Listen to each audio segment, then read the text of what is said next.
Okay, pakita sing-sing. Di man araw-araw na nakangiti. Nung una kitang makita, nung third year college ako, akala ko nakakita na ako ng anghel. Ewan ko ba? Basta, ikaw yung pinakamaganda sa aking paningin. Lalo na kapag nakikita kitang hinahawi mo ang iyong mga buhok. Kilala kita kahit nakatalikod ka pa.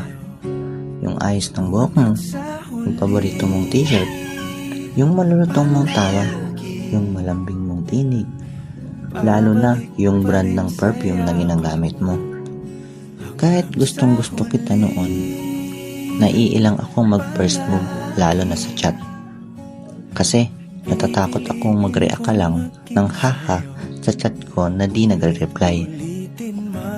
Laking pasasalamat ko sa Messenger noong 2018 dahil nauso yung My Day. Nagkaroon ako ng pagkakataon para mag-reply at magpapansin sa story mo. Salamat din kasi nagtsatsaga kang mag-reply sa akin na kahit minsan corny yung chat ko. Hindi man ikaw yung first dance ko, pero alam mo ba, naabot tenga ang ngiti ko nung unang beses na naisayaw kita. Isa kasi yun sa mga pinangarap ko na natupad mula nang makilala kita. Pinaka-memorable kasi yun at ikaw ang pipiliin ko sa aking last dance at inilalaan ko yun sa ating kasal.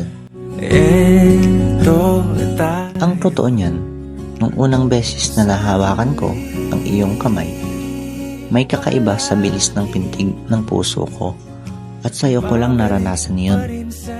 Siguro nga dahil ikaw yung pinaka-special sa akin. Siguro napapansin mo rin na may iilang piraso ng uban sa ulo ko. Madalas kasi nag-iisip ako ng malalim bago matulog. Iniisip ko kung ano ang dapat i-reply ko sa'yo na dapat ay kiligin ka, na di na-offend. Mas matagal akong makatulog kapag nagsiselos. Pero yun ang naging motibasyon ko para mahalin ka ng sobra. May mga nagsasabi na huwag maging madamot. Pero para sa akin, kailangan kitang ipagdamot kasi nga mahal kita. At ang nagmamahal ay nagbibigay ng protection, lalo na sa maaaring ikapapanakit ng sarili.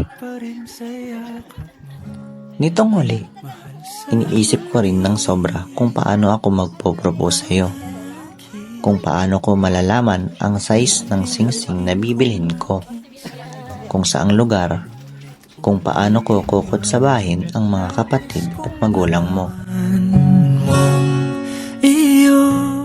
Naging matagumpay naman ang lahat ng plano ko.